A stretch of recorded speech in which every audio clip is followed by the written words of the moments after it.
In this section of the EBM Express course, we'll be looking at how to search for the best evidence. Our learning objective for this section is to conduct an effective literature search to find the best evidence for our question. In earlier sections of EBM Express, we have learned about using the PICO format to build our search, about evidence taxonomies, and about where to search for evidence. Now we are ready to start putting these pieces together to find the evidence we need. We'll use an example question to walk through the process of searching for the best evidence. Our question is, what is the possible diagnosis in a pediatric patient admitted to the hospital for acute pancreatitis and subsequent development of alopecia and diarrhea? First, let's break out the concepts in our question like we did when we used the PICO format. First, we have a pediatric patient. Second, they have acute pancreatitis. Third, they have developed alopecia. Fourth, they have developed diarrhea. And finally, we are also specifically interested in a diagnosis. Let's use this search strategy chart to start developing our concepts into a search. The first concept I added was acute pancreatitis. I decided that a possible synonym to include might be pancreatitis in general, without specifying acute. The second concept that I added was alopecia, which is a type of hair loss or baldness, so I've added those to the chart as synonyms for this concept. Next, I added diarrhea, which has an alternate spelling, so I've included that spelling on the chart. And the final entry on this chart is pediatric, which could also be expressed as child. If we had more details about the age of the patient, we might include more specific age designations, like teenager or infant, but in our case, we do not have this information as part of our question. Remember that we are going to use Boolean logic to put the pieces of this chart into a search.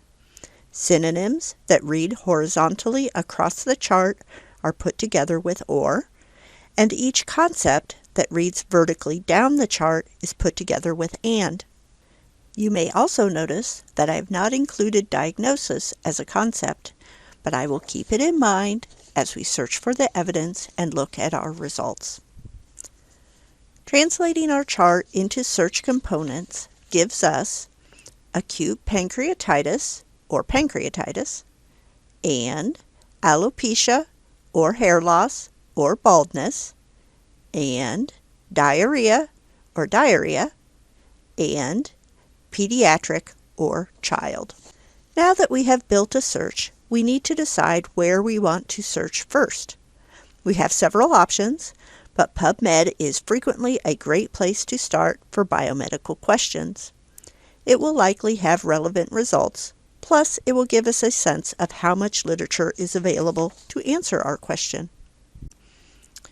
So, let's open PubMed and start our searching. Remembering that we always want to start by searching each concept separately, let's add our acute pancreatitis concept to the search box.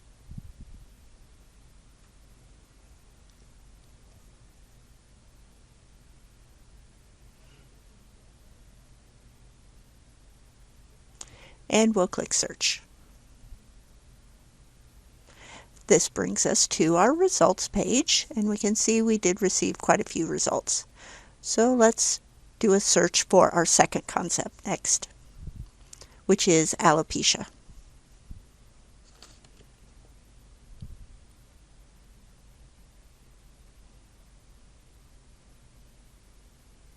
And then we will click on our search button. And again, we get a very large search set.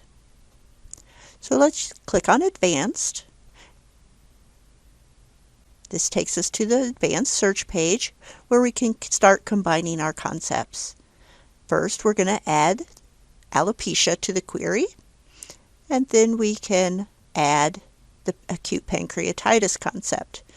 Since they're separate concepts, we're going to add with AND. And now click on the search button. Our results were dramatically reduced by combining the concepts, but we still have over 300.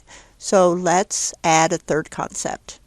We can do that by typing into the search box once again for the concept of diarrhea.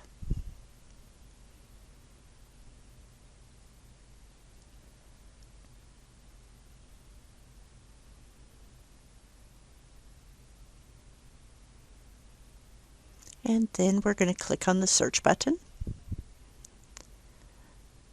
see our results, and go to the advanced search screen, where we can take our first combined search and add the third concept. And again, we'll add with "and" because it's a separate concept, and click on the search button. So at this point, we are down to just 65 results, which is maybe manageable, but we have not yet added our fourth concept of pediatric or child. And we could do that in the search box just like we did with the others, but frequently when you're looking at age-related concepts, it's best to use filters, which are available in PubMed and many other databases. So in PubMed, if we look on the left-hand side, we have a list of filters. And you'll immediately see several filters, but if we scroll down, you will also see that there are additional filters that we can use. And within these filters is the age-related filters, and we are going to choose to click on child birth to 18 years. Now we can see across the top that that filter has been applied and that we have just 4 results. So at this point, let's take a look at the 4 results. When we look at these results, we find that we have 3 case reports, which include a literature review and a mouse study within the reports, and 1 drug evaluation article. So, what do we think of these results? First, we might think these are not very high levels of evidence, especially when we are trying to answer a clinical question about diagnosis. And truthfully, a case report is not classified as a high level of evidence in any of the taxonomies that we learned about in the section on evidence taxonomies. However, you'll also remember that the highest levels of evidence don't always exist, so these articles might be the best evidence available.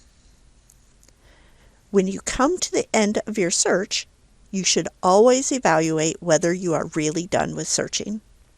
It is possible that you may find the exact answer at the highest possible level of evidence in your first search attempt. It is more likely, however, that you may want to consider adjusting and rerunning your search because you found too little, too much, or not the right content. In our example, we should consider running another search. Always remember that searching is an iterative process. So if you are not happy or feel uncertain about the results you found, you should try adjusting your search using a different combination of your search concepts, fewer concepts, or maybe fewer or more filters. And you should consider using other resources, like a different database or a different searching tool. Once you have spent the time figuring out your concepts, it is usually fairly easy to transfer your search to a different resource. In conclusion, when searching for the best evidence, start by breaking your question into concepts and think about synonyms. Then use Boolean logic to put the concepts together. Decide where to search and be sure to do your search in steps. You may also want to consider using filters. After you run the search, think about your results in terms of the evidence taxonomies, and then evaluate and adjust. These are the basic steps to finding the best evidence. In future sections, we'll discuss some advanced searching techniques and some other tools that will help you in your search for the highest levels of evidence available for your question.